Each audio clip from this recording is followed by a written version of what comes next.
The day before the historic meeting, UK Prime Minister Theresa May may be on board with President Trump's agenda, going all in on a new trade deal with the United States. Take a listen. So I'm delighted that the new administration has made a trade agreement between our countries one of its earliest priorities. A new trade deal between Britain and America must work for both sides and serve both of our national interests.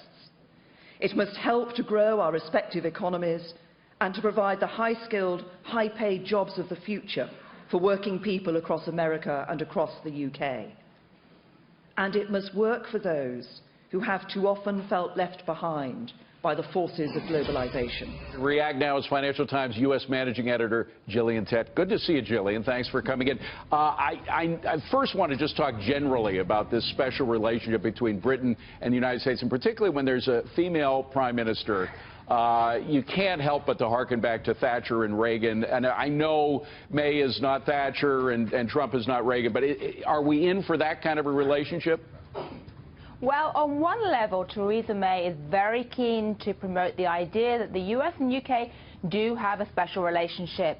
And she said very specifically that they must work together to lead on the world stage and to avoid what she calls the eclipse of the West. That is music to Donald Trump's ears. But on another level, it's very different. She has said quite specifically today she does not want to copy the Tony Blair doctrine of intervening in other countries.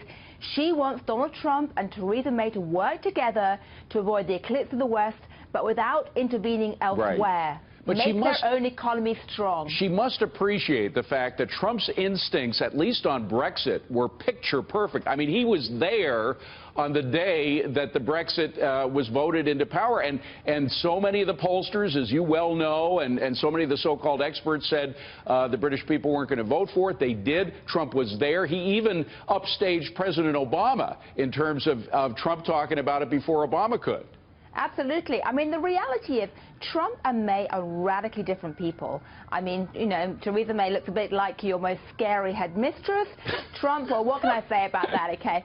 But she herself said that classic message of any dating website, opposites can attract. And although they actually think very differently, they both are involved in political disruption. That's what they're both trying to do. Right. And final word, Gillian, but the one thing I do think they share in common is a hatred for bureaucrats and globalism, this globalist thing that both the British people and the American people are trying to get out of is being controlled by bureaucrats.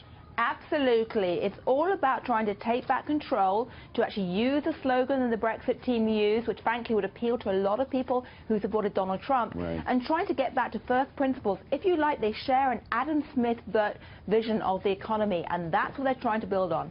Gillian, always a pleasure to have you on. Thank you very much. Come back and see us. Great to be on. Appreciate it.